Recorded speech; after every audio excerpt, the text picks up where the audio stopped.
Como representante por Bogotá, quisimos poner este tema en primer orden del control político, particularmente nuestra bancada del Movimiento Mira, y le agradezco, presidente, que usted ya se haya sumado con la situación del transporte público masivo en su departamento y particularmente en Valledupar. Gracias, y yo sé que es un tema que en cierto modo ha sido sistemático en todo el país.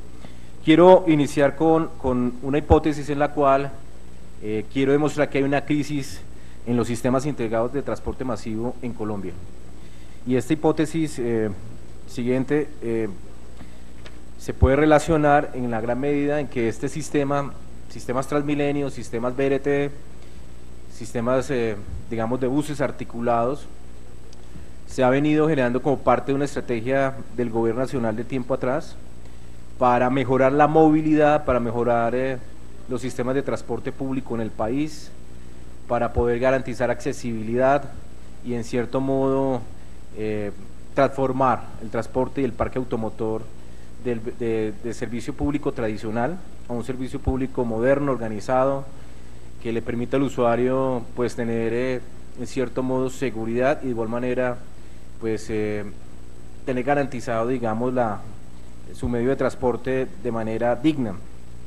En la gráfica que muestro, ahí se observa, digamos, cómo se ha venido incrementando este tipo de modelos en el país, incluido, hay 7 sistemas de transporte público de esta categoría en implementación, o que ya están implementados en Armenia, Montería, Pasto, Popayán, Santa Marta, Sincelejo, Valledupar, y otros que están en estructuración, Buenaventura, Neiva, Ibagué, Manizales, Villavicencio. Y allí, digamos, resalta la importancia de este debate porque lo que se haga en Bogotá, en cierto modo, puede tener una réplica en las diferentes ciudades del país donde se está llevando la implementación de sus sistemas de transporte masivo en Colombia. Siguiente. Esta gráfica, presidente, nos muestra, y allí empieza un poco mi debate, cómo se establece la demanda. Por ejemplo, en Bogotá tenemos una sobredemanda que está estimada alrededor del 129%. En contravía, digamos, de lo que está pasando en Pereira, Cali, Barranquilla, Bucaramanga y Medellín, donde la demanda hacia estos sistemas de transporte público en algunos casos no llega ni siquiera al 60 o 70%. Transmilenio es el único sistema de transporte público que tiene sobredemanda, y ahora el gerente de Transmilenio nos indicará cuál es el nivel de cobertura de esa demanda, porque es el primer negocio, digamos, desde el punto de vista económico, que tiene una demanda incremental y en la cual el operador no tiene ningún incentivo para poder mejorar su operación dentro del sistema. Tiene un mercado cautivo, un mercado incremental, y lo que hemos observado y lo que los ciudadanos reclaman es que no hay una mejora sustancial en la prestación de este servicio. Y en gran medida se debe a los dichosos contratos que se han venido firmando o que se firmaron con relación a la operación de estas fases. Quiero también señalar que a nivel de tarifas hay unas brechas importantes entre la tarifa técnica, que es la que representa los costos de operación del sistema, más unos costos, digamos, de recuperación de la inversión, más las utilidades. Y allí empiezo, ministro, el representante del ministro de Hacienda y ministro de Transporte, a revisar si este criterio de autosostenibilidad se tiene que evaluar. Criterio de autosostenibilidad. Yo pienso que una de las grandes conclusiones de este debate es: ¿ese criterio de autosostenibilidad tiene que permanecer o no? Porque se ha vuelto una camisa de fuerza, por ejemplo, para Bogotá, poder garantizar subsidios de transporte a personas en condición de discapacidad, a los estudiantes. Se ha vuelto una camisa de fuerza porque el distrito no puede entrar a operar o no puede entrar a financiar este tipo, digamos, de diferenciales en tarifas para mejorar no solamente la accesibilidad a los más pobres. Y les doy un dato: hay niños de Ciudad Bolívar que no conocen el centro de Bogotá. Esa es la realidad. Hay niños de Ciudad Bolívar, de Bosa, de Kennedy, de Suba, no conocen el centro de la ciudad. ¿Y por qué no lo conocen? Porque los costos de transporte son demasiado elevados para la canasta de un padre de familia de estrato 1 y 2, sin ser peyorativo. El costo es muy alto para poder llevar un domingo a sus hijos de pronto aquí a visitar la Plaza de Bolívar. Es muy alto el costo de transporte. Yo sí considero que las tarifas en Bogotá deben bajar. Nosotros no es materia, digamos, de este debate, pero tenemos un estudio, secretaria, gerente de Transmilenio y ministro, donde si quitáramos todos esos costos distractores, podríamos bajar la tarifa del transporte público en Bogotá alrededor de 1.100 pesos. 1.100 pesos. Bien, sigamos. Ya entrando en materia, hace unos años se firmó el COMPES 3677. Ese COMPES generó unos compromisos en materia de poder mejorar la movilidad de la ciudad-región, compromisos, digamos que, o recomendaciones más bien, que apuntaban a mejorar todo el sistema de articulación entre orden nacional y distrital y departamental para, en cierto modo, generar en el corto plazo unos instrumentos concretos que permitieran mejorar las inversiones, articular los recursos y los proyectos que se vienen adelantando tanto por el gobierno distrital, el departamental y el nacional. Y allí quisiera, digamos, hacer un primer análisis. De la gran mayoría de estos compromisos que están allí señalados en este COMPE o de recomendaciones, encontramos que no hay avance.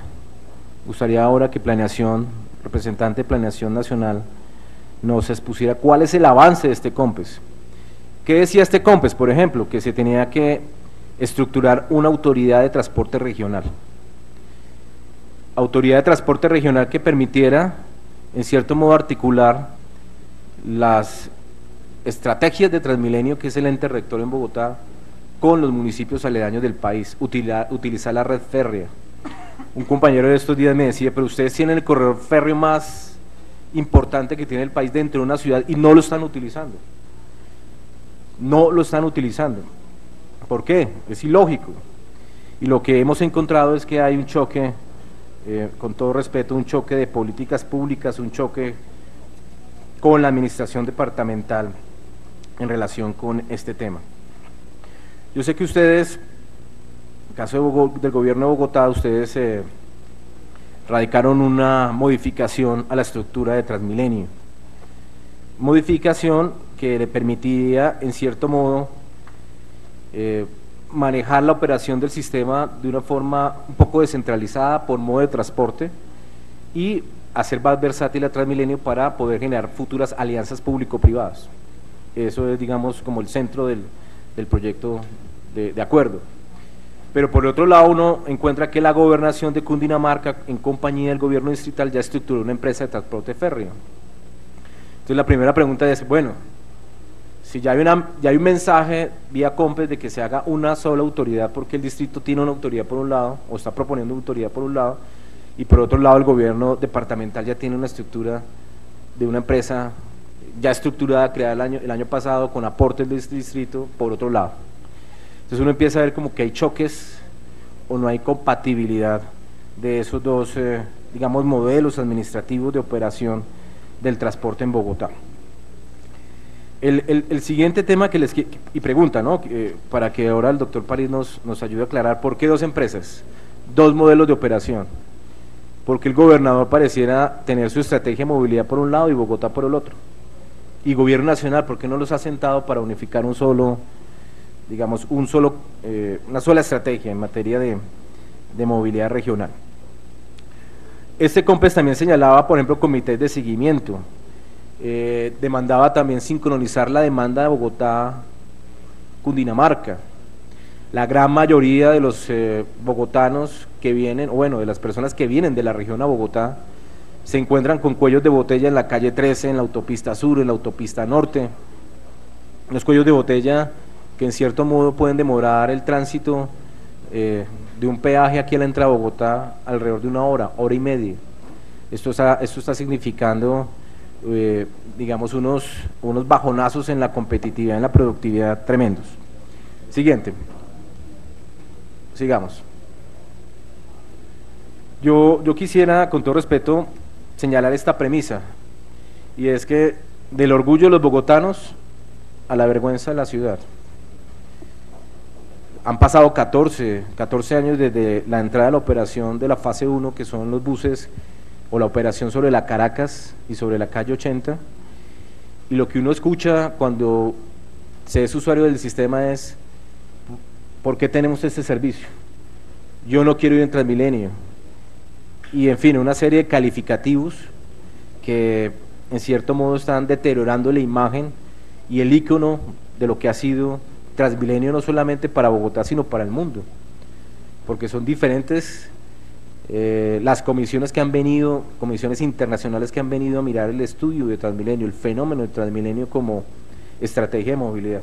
Entonces lo que encontramos es esto: filas interminables de usuarios tratando de usar el sistema, y uno diría, perfecto, ese debe ser el fin último de Transmilenio, que nuestro sistema tenga una demanda cada día más importante, pero lo que encontramos, siguiente, es que sistemáticamente se han venido presentando no solamente problemas de seguridad, sino también de operación dentro del sistema.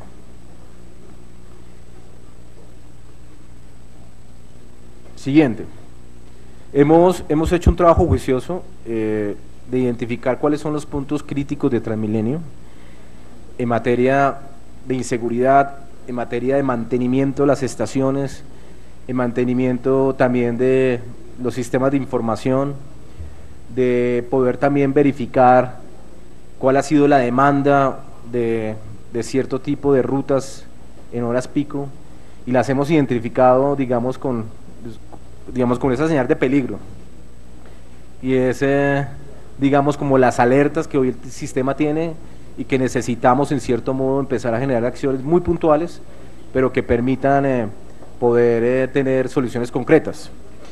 El Consejo de Bogotá les autorizó a ustedes un cupo de endeudamiento para mejorar una serie de estaciones en la ciudad. Más adelante quiero señalar que, habiendo avanzado en los estudios y diseños, están paralizados los contratos para la ejecución de esas estaciones, sobre todo en el corredor norte de la ciudad. Entonces empezamos a ver como que Transmilenio por un lado, Distrito por un lado, Gobierno Nacional por otro lado. Ahora se nos anuncia que el próximo mes se firma la cofinanciación para el proyecto Metro en Bogotá. El alcalde Mayor ha anunciado que está estructurando un proyecto de alianza público-privada para operar algunos corredores en Bogotá. Y de allí, pues yo quisiera señalar en primer lugar que, según la ley de alianzas público-privadas, y es un punto que me preocupa, la ley señala que en el último año de gobierno no se pueden firmar alianzas público-privadas. No sé si tenemos la ley, no la tengo aquí, pero la ley establece que en el último año de gobierno no se pueden firmar alianzas público-privadas. Y ustedes ya tienen establecido, por ejemplo, que en la fase 1 y fase 2 se pueda estructurar una alianza público-privada para operar la troncal Caracas, la troncal Autopista Norte y la calle 80, con los actuales operadores, que me parece que no debe ser así. Con los actuales operadores se piensa hacer una alianza público-privada para, en cierto modo, extender la operación dentro de estas troncales.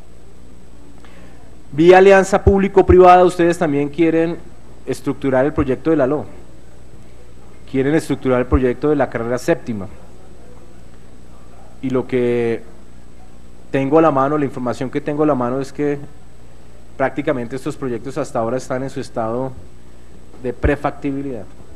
La gran mayoría de estos proyectos están en estado de prefactibilidad. ¿Esto qué quiere decir? Que estamos a menos de 3 meses para tener una definición concreta si son viables o no estos proyectos. Por ejemplo, sobre el corredor de la troncal Caracas y Autopista Norte, quiero que me aclaren, el Gobierno Nacional también, para que me aclare, porque ustedes fueron cofinanciadores de este proyecto en un 70%. Cambiar los buses actuales, que son buses, digamos, articulados, biarticulados, por buses eléctricos, me parecería que sería el camino, pero cambiar estos buses ya por buses estilo trolley o estilo tirantas, mediante una figura, un proyecto que ustedes están estructurando que llaman proyecto eléctrica, me parece que es un cambio radical en el corazón del sistema. Que no imagino, digamos, toda la instalación de la infraestructura de redes eléctricas para garantizar la operación, la flexibilidad que debe tener el sistema, digamos, en el diseño como se concebió, y pasar de un modelo flexible a un modelo rígido que podría conllevar, digamos, introducir la operación de buses tipo tiranta sobre la carrera, sobre la Caracas y Autopista Norte. Estamos hablando de 1.280 buses. Y si hoy hay trancón de Transmilenios, imagínense cómo será con buses tirantas sobre esos dos corredores. Entonces me preocupa porque hacia allá va, en cierto modo, el proyecto, hacia pasar de un modelo flexible hacia un modelo rígido, y eso pues empeoraría las condiciones de transporte de la ciudad. Sigamos, por solo dar un ejemplo, Coronel Palomino, por solo dar un ejemplo de lo que viene pasando sistemáticamente en el sistema. Un estudio adelantado por el distrito, son cálculos del Observatorio de Mujeres y Equidad, consideran que en el sistema Transmilenio se presenta el mayor número de agresión contra ellas, contra las mujeres. Roces, 35.4%, manoseo, 13.1%, insultos obscenos, 11%, atracos, 17.9%, exhibicionistas, 0.7%, miradas obscenas, 3.7%. ¿Y en dónde ocurre? En los buses articulados del Transmilenio, en un 58%. El 62% de estos casos en el sistema como tal, en rutas alimentadoras y en los rojos, ¿no?, por decirlo así. Y ustedes dirán, bueno, pues en la medida que va llegando mayor número de pasajeros, pues el espacio por metro cuadrado pues se va a disminuir. Yo he presentado, presidente y compañeros, un proyecto de ley que va encaminado a establecer el número de pasajeros por metro cuadrado en nuestros sistemas de transporte público en el país. Y ese es el primer mensaje que yo les quiero enviar a ustedes como gobierno nacional. Y es que la cofinanciación de estos proyectos no se puede dar solamente en el entendido mejorar las condiciones financieras de los operadores, sino que tiene que estar pensado es para mejorar las condiciones de los usuarios del transporte. Porque hoy el sistema está pensado es para garantizarle unos recursos financieros que como privados se lo pueden ganar y están en su derecho, pero no está pensado para mejorar las condiciones de transporte de los usuarios en el país. Entonces el primer paso tiene que ser ese, que esta cofinanciación tiene que ir de la mano con unas condiciones de diseño. Hoy en el sistema por metro cuadrado aproximadamente está en el orden del 10 y 12 pasajeros por metro cuadrado. Los estándares internacionales no superan 6 pasajeros por metro cuadrado. Es decir, estamos duplicando el número de pasajeros por metro cuadrado en un sistema como Transmilenio. Y eso, siguiente, pues esto está generando protestas, esto está generando, sigamos, siguiente, eso está generando y me preocupa que digamos, el baluarte que es Transmilenio se está empezando a deteriorar. Yo hice una revisión rápida en las redes sociales y lo que uno encuentra es un número muy importante de usuarios que están, digamos, uniéndose en las redes sociales para señalar los abusos, para señalar los inconvenientes, los acosos, los desmanes que se vienen dando dentro del sistema, las quejas.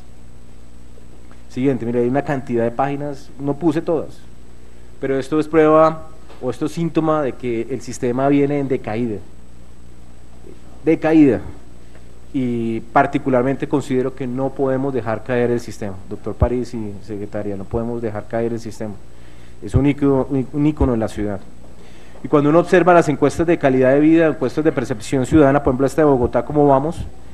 Transmilenio ocupa el último lugar en satisfacción de los usuarios, 2.8%, rajados.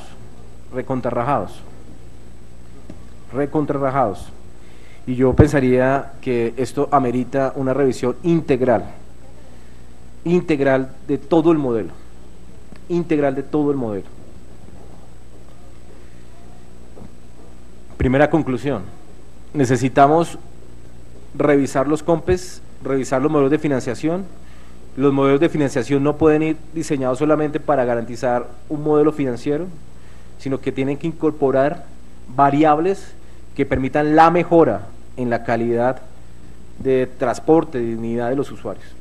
Si no, esto nos va a pasar lo que está pasando en Pereira, en Manizales, en Bucaramanga, y es que la gente no se quiere subir, Cali, la gente no se quiere subir por costoso, porque no tiene accesibilidad, porque prestan un mal servicio.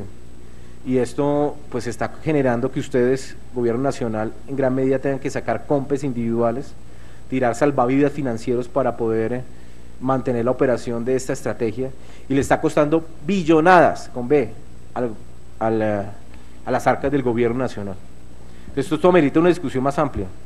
No es el caso solamente de Bogotá, es un caso del modelo, como se concepcionó, digamos, la concepción, perdón, del modelo como tal a nivel del país. Aquí sí quisiera, compañeros, que me perdonan, voy a entrar a particularizar el caso de Bogotá. Hace unos días, ya, bueno, hace unos meses ya hizo una renegociación de los contratos fase 1 y fase 2. Y yo considero que ahí la ciudad perdió una oportunidad histórica para enviarle una señal al país. El alcalde Petro, por el contrario, ha dicho, no, la ciudad ganó, hemos ganado 130.000 millones de pesos en ahorros para las tarifas las tarifas en Transmilenio para los bogotanos. Esa es la premisa que ustedes tienen, hemos reducido, hemos ganado en esa renegociación, la ciudad ganó, bajamos las tarifas y eso conllevó a que exista un ahorro de 130.000 millones de pesos. Yo muy juiciosamente y con mi equipo, yo quiero agradecerle a mi unidad de apoyo, hicimos un trabajo de revisión de todos los contratos, aquí los tengo, los contratos de la fase 1 y fase 2 hace 10 años, los contratos de renegociación, aquí están los cálculos, los estudios que ustedes hicieron como Transmilenio para identificar cómo debería ser la negociación de estos contratos, los estudios financieros para la actualización tarifaria adelantados por ustedes mismos también por empresas que ustedes contrataron. Hicimos toda una revisión de la estructura tarifaria y ¿qué encontramos?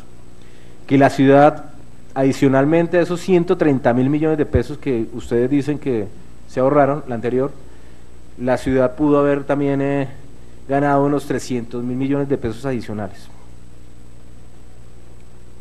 300.000 millones de pesos adicionales. Y haciendo una revisión de la fase 3, la ciudad se pudo haber ahorrado hasta 14 billones de pesos en lo que resta de la concesión, que es a 20 años. Ustedes dirán, pues estas cifras del doctor Guevara están como estrambóticas, 14 billones en la fase 3 y 300.000 millones de pesos anuales de la fase 1 y 2 renegociadas. ¿De dónde la sacó? Sigamos. Pero antes de eso, yo sí quisiera señalar y que nos aclararan por qué se renegociaron estos contratos. ¿Por qué se renegociaron estos contratos si ustedes tenían todo un marco establecido para establecer una nueva licitación? Que iniciaba en diciembre de 2012 y terminaba ya con buses nuevos, aproximadamente hacia el mes de octubre, noviembre de este año, con buses nuevos para la ciudad. Y ahí yo hago la primera reconsideración. Bogotá se dio, el alcalde en cierto modo se dio una pela, disculpen la expresión, con el sistema de aseo en Bogotá. Son dos modelos muy parecidos, un modelo monopolístico, operado por privados, se vencieron los contratos y a su vez esos contratos, desde la política del gobierno distrital dijeron, el Estado puede intervenir, podemos ganar esos costos marginales y empezar a generar un problema de estatalización de esa política pública. Damos una bienvenida al doctor Simón. Gracias, doctor Simón, gracias por acompañarnos. Usted ha conocido de primera mano cómo ha sido estos temas, los temas de Bogotá, cuando fue parlamentario, y ahora en planeación nacional va a jugar un papel fundamental en la transformación que debe tener el transporte público en Bogotá. Y yo pienso que con la llegada suya al gobierno nacional y particularmente a planeación nacional, se van a destrabar muchas de las cosas que estoy señalando. Bien, retomando, ¿por qué el alcalde no se dio también la pela para poder revertir estos contratos, para poder hacer la reversión de los buses, de los sistemas de información, de las propiedades que hoy tienen estos operadores? Me decía una persona, el alcalde se dio la pela en la reversión de los vehículos en basuras, vehículos que transportan basuras, y no se dio la pela en estos buses que transportan personas. ¿Por qué no se la dio? Es una incoherencia, digamos, en su modelo de gerencia. Debió haberlo hecho, porque hoy tenemos buses Euro 2 altamente contaminantes, con un sistema de revisión. Ahora más adelante voy a revisar el concepto de overhauling, porque entre los contratos que se prorrogaron cambiaron el concepto de overhaul, doctor Simón Gaviria. La ciudad tenía la oportunidad de recoger esos buses y tener una flota nueva en octubre, noviembre de este año, con los mejores estándares en materia de, no solamente de diseño, sino también en materia de contaminación ambiental.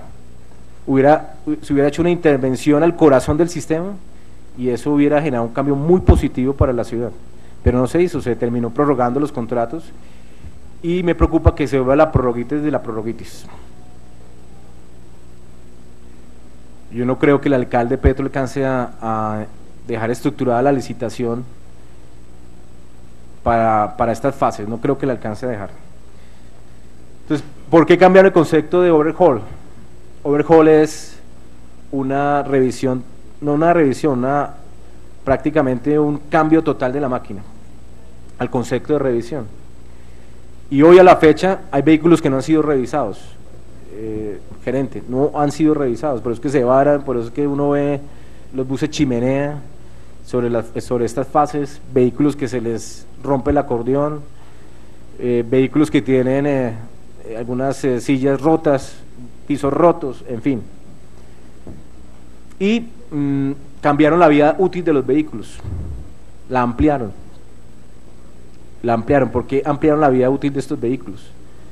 Es como estar hoy operando con Renault 12, teniendo la oportunidad de estar operando con un vehículo 2014-2015.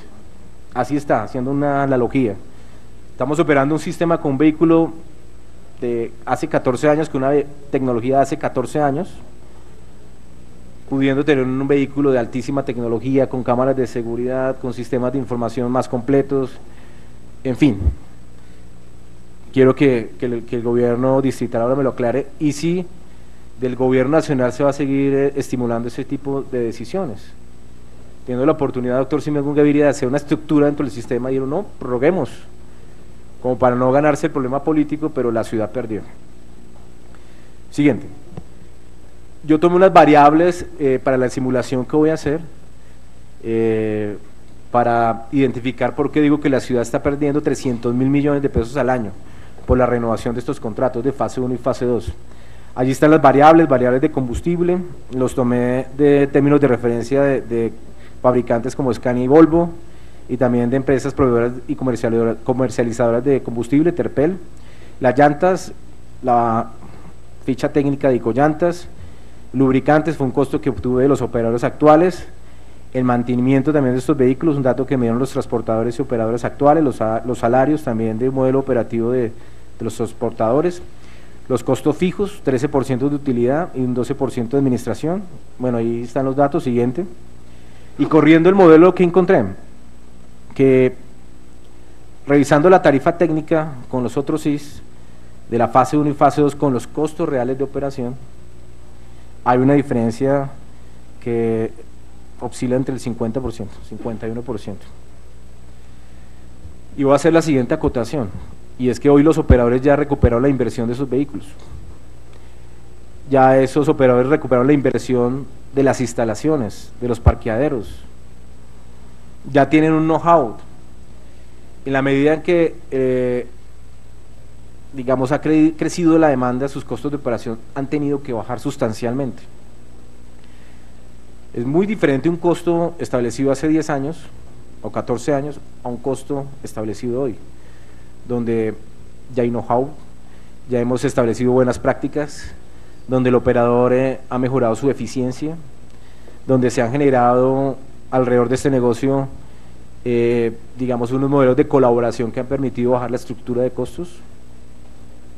Porque si uno se mete en la estructura del operador, es cómo bajo costos y me gano ese incremental con la tarifa que estoy recibiendo. Pues bien, en costos reales, con los otros SIS, hay una diferencia del 50%. Y si yo hago los cálculos con número de vehículos, en fin, con los kilómetros recorridos por mes, estamos hablando de 300.000 millones de pesos al año, con los 1.280 vehículos promedio que hoy tiene Transmilenio en estas dos troncales. Siguiente. Y si lo hiciera en comparación con la fase 3, porque ustedes dirán, no, pero es que, doctor Guevara, ahí hay un modelo ya corrido, es un modelo financiero ya establecido. Pues bueno, me fui al modelo de la fase 3. ¿Cómo se estructuró los costos para la fase 3? Encuentro una diferencia sustancial, doctor Simón Gaviria, y es que por kilómetro, un vehículo de fase 1 y 2, con la actual licitación renovada, se está pagando 6.052 pesos, la remuneración de ese vehículo, fase 1 y 2. Y en fase 3, que son vehículos nuevos, que son vehículos de última tecnología, se le está pagando a ese operador 3.900 pesos. ¿Por qué esa diferencia? Quiero que me expliquen por qué esa diferencia y por qué el alcalde dice que la ciudad ganó con la reestructuración de estos contratos, con la prórroga de estos contratos. Si en términos solamente económicos estamos perdiendo alrededor de el 50% de, digamos, de plata, de recursos, comparado con lo que se está pagando en fase 1 y fase 2. Sigamos. Las grandes preguntas. ¿Por qué se pasó de un modelo de pago a operadores por número de pasajeros a kilómetros recorridos? Ok, doctor Simón Gaviria, ahora que usted va a cofinanciar las siguientes fases, ya se inició la fase de Boyacá. Lo que hemos venido planteando es que este modelo tiene que estar enfocado también hacia el usuario, porque el modelo está todo estructurado es para garantizar la cofinanciación de la operación, digamos, de la infraestructura, pero yo lo quiero hacer una propuesta, y es que este modelo también garantice también la operación, siempre y cuando haya mejoras en la prestación del servicio. Por ejemplo, número de pasajeros por metro cuadrado en las estaciones, en los buses. Pero como este modelo se planeó en torno al operador, encontramos lo siguiente, que en esta renovación de los contratos, el gobierno tomó esta decisión, pasó de un pago de número de pasajeros por kilómetro a un pago por kilómetro recorrido. Semánticamente pueden decir ustedes, bueno, ¿cuál es la diferencia? La diferencia es sustancial, porque yo puedo, como es por kilómetro recorrido, puedo no mandar buses en la hora de mayor demanda, es decir, hora pico. Y eso es lo que está pasando, los operadores no están mandando sus vehículos en hora pico porque no les es rentable, porque es la hora donde menos pueden recorrer dentro del sistema. Y sí liberan los buses en hora bache. Es una distorsión que se está generando producto de la renovación de estos contratos. Y yo quiero que ahora el gerente nos lo aclare. Y por eso los usuarios dicen, pero ¿por qué el bus en tránsito? Si yo veo que los buses están parqueados a las 6 de la mañana, ¿por qué no los sacan a operación? Entonces yo pienso que esta cofinanciación, doctor Simón Gaviria, tiene que tener una corresponsabilidad también del distrito, porque el gobierno nacional hace unas inversiones billonarias y en cierto modo no están siendo correspondidas en los contratos de operación. Hay que hacer un ajuste a ese modelo de cofinanciación. De igual manera, ¿por qué se pasó, ya lo había dicho, de la vida útil de 12 años a 20 años? Estos operadores con estos buses pueden durar otros 8 años más con los actuales buses, como quedó establecido en la prórroga de estos contratos. Y pues se cambió el concepto de overhaul, que es una reparación total, al concepto de revisión. Ojo con eso, porque si esa es la teoría, pues vamos a tener buses viejos rodando con un checklist de revisado y no de reparación. Y yo quisiera insistir, porque el alcalde no reversó estos contratos y hubiera cambiado la flota, no sé, hubiera tenido la oportunidad de hacerlo y no lo hizo. Siguiente. Por eso digo que la ciudad perdió, E hice un modelo muy parecido con la fase 3 y me dan los 14 billones, no se logra identificar, pero en la fase 3 pues también los costos fueron exagerados con los costos se está remunerando el operador por encima de los costos reales de una manera exagerada, 14 billones de pesos. Siguiente. Sumado a lo siguiente, que hay estaciones, creo que uno de los compañeros me decía, oiga, ¿y por qué las estaciones no se han modernizado? ¿Qué hemos encontrado? Creo que ustedes ya en estos días anunciaron el destrave de algunos temas administrativos para poder agilizar estos contratos. Pero ¿qué encontramos? Que la estación, por ejemplo, Pepe Sierra, calle 127, está suspendido el contrato de construcción porque le falta el estudio de tránsito y seguridad vial. Imagínese, doctor Simón, la plata y por temas de articulación, suspendido los contratos desde prácticamente mayo de este año a la fecha por temas de estudios y diseños, estudios de seguridad dentro del sistema. De igual manera, que ahí me gustaría que la Secretaría de Movilidad me ayudara, ¿por qué está eso trancado por un estudio de tránsito? Las estaciones de la calle 146, Masurén, Toberín, suspendido el contrato de ejecución desde junio de este año por estudio de tránsito. Los puentes peatonales de la Pepe Sierra, calle 127, calle 146, Masurén, Toberín y otras adecuaciones, suspendido el contrato desde mayo de este año. La causa, porque faltan estudios que se tienen que presentar ante la Secretaría de Movilidad.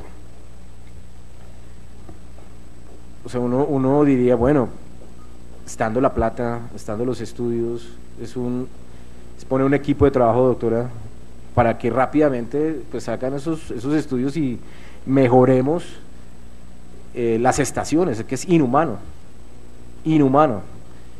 Hay estaciones que me preocupan que pueden colapsar. Estamos jugando con la vida de la gente. Ministro de Transporte o la persona, estamos jugando con la vida de la gente, doctor Simón, ojo con eso, porque el diseño de esos puentes peatonales no está diseñado para soportar el número de personas que hoy están soportando en hora pico. Nosotros queremos evitar una tragedia y por un tema administrativo, ojo con eso.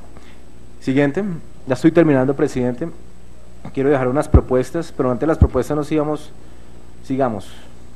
Siguiente. Ya lo había dicho, el COMPES que ustedes van a firmar tiene que ir enfocado a mejorar las condiciones del usuario. Cambiemos el modelo de cómo garantizamos la financiación a un modelo de cómo garantizamos que gane el usuario. Y también, doctor Simón, hay que revisar el concepto de autosostenibilidad, porque Peñalosa se fue con el concepto de autosostenibilidad y eso va en contravía de todo. Digo, no hay ningún modelo de transporte público en el mundo que yo conozca que sea 100% autosostenible. No hay ningún modelo, doctor Apple. Necesitamos plata de la nación, necesitamos inyectarle recursos para mejorar la operación de estos sistemas. Siguiente. Bueno, hay unos factores que yo puse, pueden ser unos criterios para la ejecución de estos COMPES. Siguiente. Y yo sí quisiera que nos explicaran por qué el cierre del eje ambiental. ¿Por qué el cierre? Si yo entiendo, digamos, yo comparto, por ejemplo, cierto sector peatonalizado del centro de Bogotá, pero ¿por qué una de las estaciones ícono, la cual es el Museo del Oro y, bueno, la Jiménez, se cierran? ¿Por qué esta decisión? Si estas estaciones en cierto modo benefician a universitarios, la gran mayoría de estas estaciones son usuarios universitarios, sector público. Los estamos invitando a que usen el vehículo particular para llegar al centro. Yo he hecho el ejercicio desde la estación de la universidad de la de los Andes acá, 20 minutos caminando. Bueno para la salud, bueno para dinamizar el centro, pero en cierto modo puede ser un desestímulo también si hay retrasos en el sistema para que la gente tome Transmilenio o para buscar otros medios de transporte. Y la medida que ustedes implementaron del uso del vehículo compartido no está funcionando. Eso como que quedaron unas señales ahí, pero uno ve cultura ciudadana al respecto, uno no ve un balance de esa medida. Yo estoy muy preocupado, uno diría, bueno, saquemos los buses contaminantes, pero metamos un bus eléctrico, unas rutas eléctricas, una ruta del CIP con un vehículo eléctrico, pero no dejemos a la gente así al garete. Y por último, siguiente, yo quisiera, esto es un tema también del gobierno nacional, doctor Simón, los empresarios de carga se han ido de Bogotá. Bogotá está perdiendo alrededor de unos 250.000 millones de pesos en ICA, porque dicen, no, yo más bien saco mis plantas y las monto aquí en Mosquera, en Tocancipá, en Funza, porque es imposible entrar a Bogotá. El decreto que ustedes sacaron en principio de este año que pone como restricción que solamente se puede ingresar la carga por la calle 13 se convirtió en un imposible. Aquí yo quisiera que hiciéramos un debate, compañeros, del tema de carga en el país. Las empresas de logística, las empresas que tienen su distribución en la capital han perdido competitividad. Se estableció unos modelos, digamos, de parques para la carga, eso no se dio. Sigamos. Siguiente, uno observa, por ejemplo, que el incremento en tráfico en la calle 13 es del 77%, pasó de 1.446 vehículos a 2.556 vehículos en hora pico. Eso se volvió un embudo. Y usted dirá, bueno, ¿por qué el representante Guevara está hablando de carga con Transmilenio? ¿Por qué? Porque la gente está utilizando el corredor de la calle 80 y eso se volvió un cuello de botella. O sea, los trancones que se están generando, la flexibilidad del sistema del portal 80, las rutas alimentadoras, es impresionante. O sea, los retrasos son impresionantes, producto de una decisión de pronto aislada y que en cierto modo pues redunda en la operatividad y en los resultados de Transmilenio. Ahora sí vamos a las propuestas y termino con eso, presidente. Anterior, propuestas. Entonces, insisto, un pago condicionado a operadores por factor de calidad, un COMPES que hay que actualizar, doctor Simón Gaviria, porque este COMPES se firmó, pero si uno revisa el balance, eso ha sido muerto. Y yo creo que ha sido por el distanciamiento del gobierno actual frente al gobierno nacional, frente al gobierno departamental. Decía yo, doctor Simón, que el gobierno departamental creó una empresa de transporte férreo. Aquí el alcalde ya pasó otro proyecto al consejo para que se le flexibilice y pueda crear otra empresa para operar, digamos, pues un modo de transporte.